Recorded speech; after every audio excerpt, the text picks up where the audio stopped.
तो ये दूसरा वीडियो रहेगा हमारा, ठीक है। फर्स्ट पार्ट में हम आप लोग को बता चुके हैं क्वेश्चन नंबर 4 तक। अब देखते हैं लोग क्वेश्चन नंबर 5। तो देखिए बच्चा मेरे, ये क्या करना है, ये क्या दिया है, तो ये अपरिमेय संख्या दिया, हम इसको परिमेय मान के चलेंगे। माना कि 3 + 2√5 एक क्या है, तो परिमेय संख्या है, परिमेय संख्या है, ठीक है, परिमेय संख्या। तो जब परिमेय संख्या तो बाबू मेरे क्या लिखते हैं लोग, 3 + 2√5 बराबर में p/q। परिमेय संख्या को बटा में लिखा जाता है ना।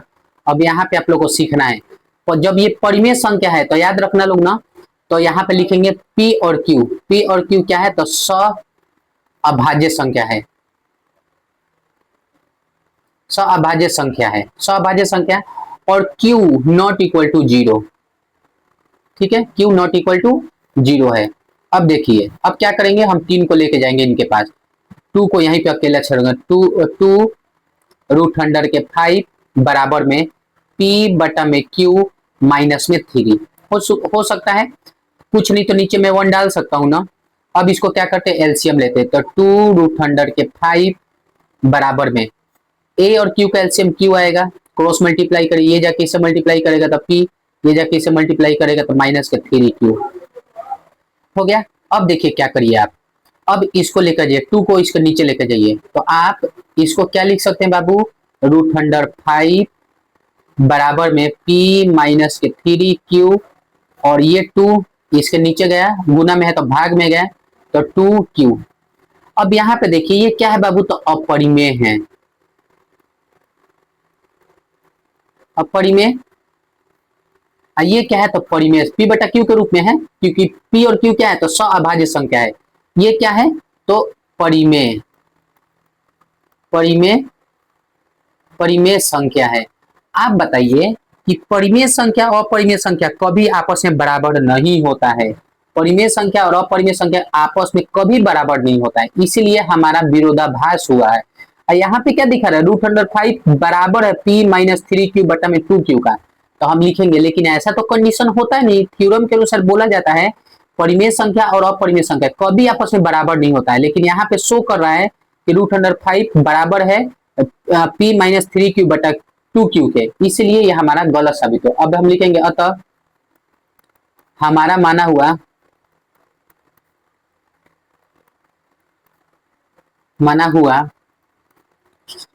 3 + 2√5 एक परिमेय संख्या है,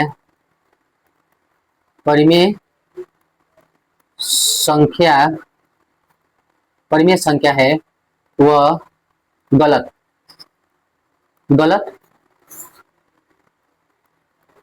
साबित हुआ, गलत साबित हुआ। अतः या फिर इसलिए 3 + 2√5 क्या है, अपरिमेय संख्या, अपरिमेय संख्या है, ठीक है बच्चा। ये हो गया, आप देख लिए लोग ना।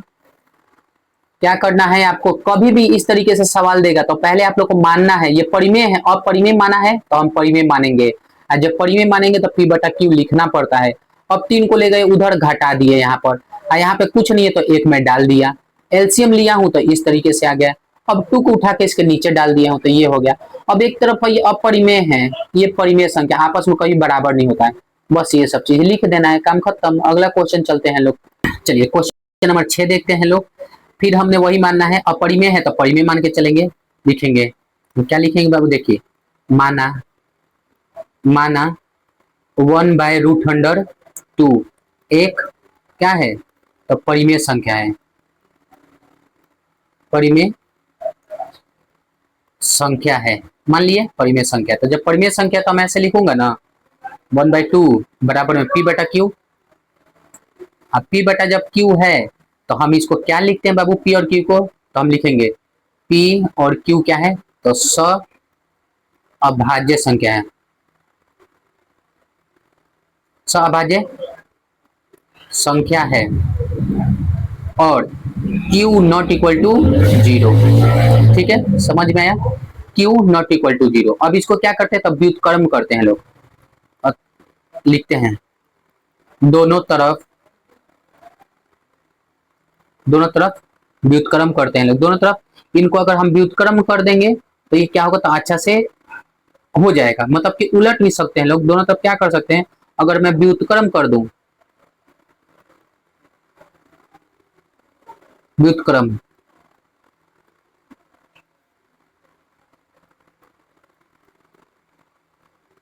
ठीक है, ये देखिए इसी में देखो यहाँ पे व्युत्क्रम, ये व्युत्क्रम करने पर इसका अगर मैं व्युत्क्रम करूंगा तो क्या होगा बाबू, ये चला जाएगा ऊपर, रूट अंडर टू ऊपर, ये उलट जाएगा, क्यू चला गया ऊपर, पी आ गया नीचे, आ जाएगा ना, कोई दिक्कत ही ना है, उलट हो गया। अब आप बताइए बाबू मेरे, ये क्या है, तो ये है सर अपरिमेय संख्या, अपरिमेय संख्या है, और ये क्या है, पी बटा क्यू, तो ये है परिमेय संख्या। तो आप बताइए परिमेय संख्या अपरिमेय संख्या कभी बराबर होगा, तो नहीं होगा, इसीलिए हमारा माना हुआ, अब देखेंगे, अतः हमारा माना हुआ 1/√2 एक परिमेय संख्या है, परिमेय संख्या है, यह गलत साबित हुआ। ठीक है, समझ में आया ना आप लोग को, दो दो नंबर का आता है, बहुत है। अब आइए क्वेश्चन नंबर आगे पे चलते हैं लोग, अगला क्वेश्चन नंबर चलते हैं लोग बाबू, नंबर 7 देखिए क्या कह रहा है कि अभाज्य गुणनखंड विधुर 6, 72, 120 का एलसीएम और एलसीएम ज्ञात करना है, तो करते हैं लोग। आइए पहले 6 को इसको हटाइए, आइए पहले एलसीएम करते हैं लोग 6 का, और क्या करेंगे 72 का और 120 का, तो 2 से काटेंगे तो 2 3 6, इसको अगर मैं 2 से काटता हूँ बाबू तो कितना कट जाएगा, 2 से काटूंगा तो 2 3 6, 2 6 के 12, 36 आएगा, 2 से काटो तो 18 आ जाएगा, 2 कम 2 2 8 16, 2 से काटो 9 आ जाएगा, 2 9 18, 3 से काटो 3 3 के 9 आएगा, यहीं पे छोड़ दो, इसको बाबू 2 से काटो, अब 2 से काटोगे 2 6 के 12 60 आ जाएगा, 2 से काटोगे 30 आ जाएगा, आधा करते चले जाओ, 2 से काटोगे 15 आ जाएगा, अब 3 से काटोगे तो 3 5 15, 5 आ जाएगा। तो अब यहाँ पे देख दो 6 का आप क्या बनाए हो, फैक्टर क्या बनना है, तो 2 गुना में 3 बना है ना। आप 72 का क्या बनाए हो, तो देखो 1 2 3, 3 गो 2 है तो लिख दो 1 2 3, 2 गो 3 है तो लिख दो, एम सॉरी देखो ये 2 है, 3 गुना में 3 लिख दिए। 120 का क्या बनाए हो, 120 का, तो 120 का 1 2 3, 3 गो 2, तो 1 2 3 और 3 5, 3 गुना में 5। अब हमें एचसीएफ निकालना, एचसीएफ निकालना, तो देखो एचसीएफ जो तीनों में कॉमन आएगा वही हमारा होगा एचसीएफ, तीनों में, तो देखो तो ये तीनों में ये कॉमन है, और देखा जाए तो 3 है, देखा जाए ये भी कॉमन है ना बाबू, ये तीनों में ये, तो दोनों को लिख दो, तो ये आया 2 गुना में 3, तो बराबर में 3 गुना के 6 आया। एलसीएम निकालो, एलसीएम, तो जो दोनों में मिलता है तो पहले 2 मिल गया, 3 मिल गया, 3 मिल गया। अब यहाँ पे खोजो क्या क्या मिल रहा है, तो बाबू ये दोनों में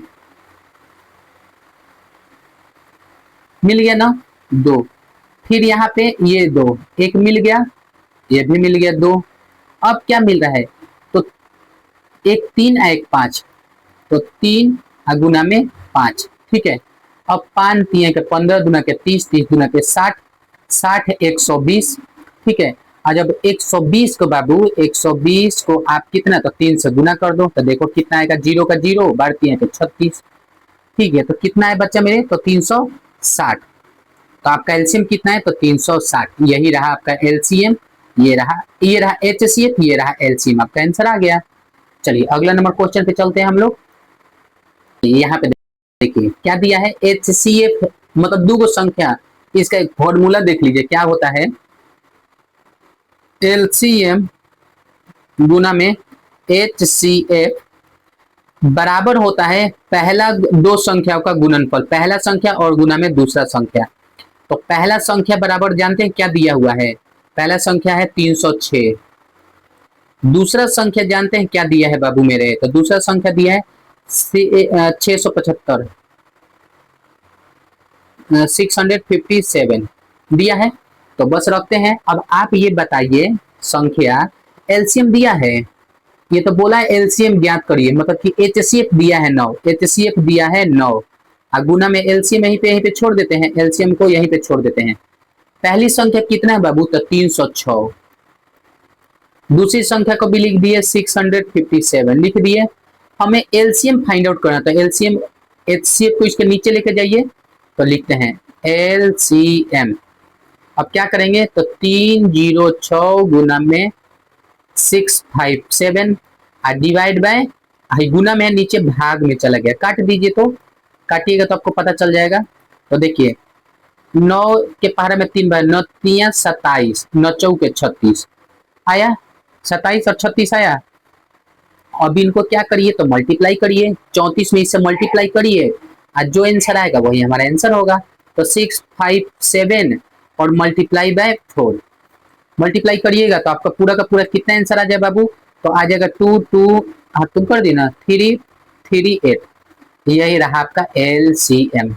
ठीक है, आपको समय नहीं काटना है, इसको मल्टीप्लाई करना, आपको खुद पता चल जाएगा, इतना आंसर आ जाएगा। ठीक है, अगला क्वेश्चन देखते हैं लोग, देख लिए ना, ये फॉर्मूला है बाबू मेरा, एलसीएम गुना में एचसीएफ बराबर होता है दो संख्याओं का गुणनफल, दो संख्याओं का गुणन। तो पहली संख्या ये रहा, दूसरी संख्या ये रहा, दोनों संख्या को मैं रख दिया हूँ, एलसीएम को एचसीएफ को इसके नीचे लेकर गया हूँ, कट फुट के गुना भाग करके एलसीएम आ गया। अगला क्वेश्चन देखते हैं लोग, चलिए क्या बोला है कि 140 को अभाज्य गुणनफल के रूप में क्या करना है, तो आपको व्यक्त करना है। तो करते हैं लोग 140 को, तो चलिए 140 2 से काटो, 2 7 14 70 आ गया, 2 से काटो 35 आ गया, फिर अब 3 से काटो, अब बताओ किससे कटेगा बाबू, अब यहाँ पे 2 3 6 और 2 5 10, तो 5 7 के 35 कट गया ना। तब इसको क्या लिख सकते बाबू, तो 140 को क्या लिख सकते हो, तो 2 1 2, तो 2 के पावर 2 लिख सकते हो, मल्टीप्लाई 5 और मल्टीप्लाई 7, ये रहा तुम्हारा आंसर। अभाज्य गुणनखंड के गुणनफल के रूप में लिखना है, यही रहा 140 का फैक्टर ये बनेगा। अगला क्वेश्चन देखते हैं लोग, चलिए देखते हैं लोग क्या बोल रहा है, बिना लंबी विभाजन प्रक्रिया ये बताएं कि 17/8 और 29/343 का दशमलव प्रसार शांत है या अशांत है। तो चलिए शांत अशांत का देखिए, शांत कब होता है, जब अगर P/Q अगर कोई संख्या दिया हो, अगर P कोई भी नीचे हो, अगर 2 के पावर m इंटू 5 के पावर n होगा, तो ये होगा शांत, ये होगा शांत। ठीक है, क्या हो जाए बाबू, ये होगा शांत। लेकिन अगर इसके नीचे अशांत के लिए क्या होता है, जैसे मान लीजिए ऊपर P है और नीचे क्या है 2 के पावर m इंटू 5 के पावर n इंटू 3 4 5 6 कुछ भी आ जाता है, ये होगा अशांत। ठीक है, तो अब आई थिंक आप लोग समझ में आया, मतलब कि नीचे के आपको हर का 2 के पावर m इंटू 5 के पावर n आएगा, वही शांत कहलाएगा, नहीं तो बाकी सब अशांत कहलाएगा।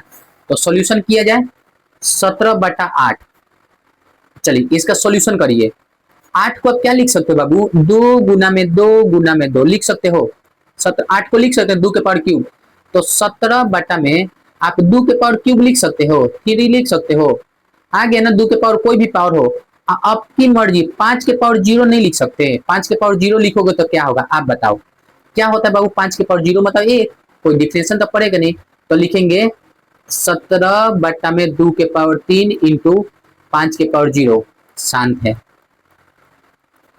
शांत है। क्यों, क्योंकि 2 के पावर 3, 2 के पावर m, 5 के पावर n कुछ भी आए, नहीं भी लिखोगे तो शांति कहलाएगा। अब इसको देखो 29 बटा में 343, तो 29 ऊपर रख दो, नीचे वाले का फैक्टर करोगे तो 7 × 7 × 7 का क्यूब है ये।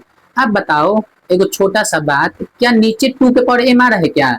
तो इसको क्या लिखोगे, 29/7 का पावर 3 यही ना लिखोगे। तो क्या यहाँ पे 5 आ रहा है, 5 के पावर m, या फिर चाहे 2 के पावर m आ रहा है, चाहे 5 के पावर m आ रहा है, नहीं ना आ रहा है, तो लिखोगे अतः ये अतः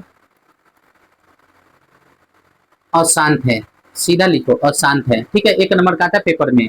मतलब आपको कुल मिलाकर ध्यान देना है कि बटा में हर में 2 के पावर m इंटू 5 के पावर n आना चाहिए, तभी शांत कहलाएगा। बाकी दूसरा कोई आएगा तो अशांत कहलाएगा। ठीक है, समझ में आया? अगला क्वेश्चन देखा जाए। चलिए बच्चा, अगला क्वेश्चन क्या कह रहा है कि वही है 1300, चलिए लिखते हूँ। तो 13 बटा में 31/25 आता है पेपर में, देखिए कितने बार आया हुआ है। का दशमलव प्रसार शांत है या अशांत आवृत्ति है, कारण सहित लिखिए। तो लिखते हैं लोग, पहले मैं इसका एक फैक्टर बना दूं। 31/25 को 5 से काटो, 5 6 के 30, बचा 1, 5 दूना के 10, 5 5 25, 625 आया। 5 से काटो ना, 5 5, अब 5 दूना के 10, 5 5 25, फिर 5 से काटो, 5 दूना के 10, 5 5 25, फिर 5 से काटो बाबू, 5 5 25। तो 13 बटा में क्या लिखोगे, 1 2 3 4 5। तो 5 के पावर 5 ही लिख सकते हो, लिख सकते हो ना? हाँ, अब आप बताइए, जब 5 के पावर 5 आ गया तो हम इसको 2 के पावर 0 नहीं डाल सकते हैं। और जब 2 के पावर 0 साल डाल दिए तो लिखेंगे ये अशांत हो गया, लिखेंगे अतः यह शांत है, क्योंकि हर मतलब कि नीचे, हर में, ये नीचे में 2 के पावर m इंटू 5 के पावर n के रूप का प्रयोग हुआ है, बस। कोई दिक्कत? तो इसका दशमलव प्रसार क्या होगा, इसीलिए दशमलव प्रसार क्या होगा, इसीलिए इसका दशमलव प्रसार क्या होगा, दशमलव प्रसार शांत होगा।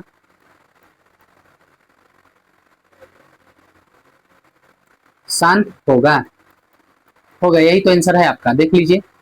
तो आज के वीडियो में इतना ही रहने देते हैं। अगला अब दूसरा चैप्टर का हम लोग का इंपोर्टेंट चैप्टर लेकर आएंगे, क्वेश्चन आंसर बहुत बेस्ट रहेगा आप लोग के लिए 2027 के लिए। तब तक के लिए बाय।